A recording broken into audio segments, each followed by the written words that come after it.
सोळांकूरमध्ये भटक्या कुत्र्यांचा हैदोस, 13 वर्षाच्या मुलीवर जीवघेणा हल्ला, ग्रामस्थांच्यात भीतीचं वातावरण। बाळ, फ्रीजमधून श्रीखंड काढ ना। आम्ही पूर्वी घरीच बनवायचो श्रीखंड, त्याची चवच वेगळी होती। आता काय सगळं रेडीमेड। आजी, हे श्रीखंड खाऊन बघ। आज तुझ्या आईनं घरीच बनवलं की काय? हे आहे गोकुळचं श्रीखंड, अगदी जिभेवर रेंगाळणार। जिभेवरच नाही तर मनावरही रेंगाळणार। गोकुळ श्रीखंड, मनावर रेंगाळणार। राधानगरी तालुक्यातील सोळांकूर येथे भटक्या कुत्र्यांचा उपद्रव दिवसेंदिवस वाढत चाललाय।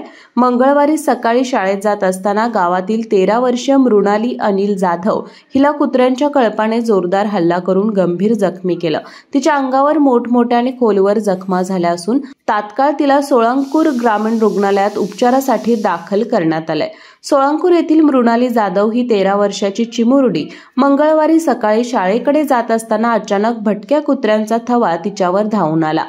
कुत्र्यांनी तिच्या पोटाला धरून लचके तोडायला सुरुवात केली। यावेळी शेजारील ग्रामस्थ आणि मुलीची आई घटनास्थळी धावत गेली आणि कुत्र्यांना बाजूला करून मुलीची सुटका केली।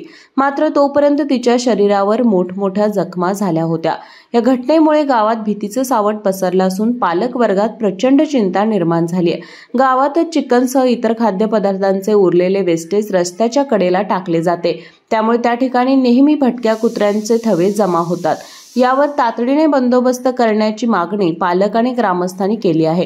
भटक्या कुत्र्यांचा त्रास संपूर्ण तालुक्यात वाढला असून लहान मुले सर्वाधिक धोक्यात आहेत। कुत्र्यांचे हल्ले वाढल्याने ग्रामपंचायत प्रशासनाने तातडीने कारवाई करून यावर कायमस्वरूपी तोडगा काढावा, तसेच प्रशासनाकडून ठोस पावले उचलण्याची मागणी ग्रामस्थ करत आहेत। केके न्यूज साठी राधानगरीहून मिलिंद कांबळे।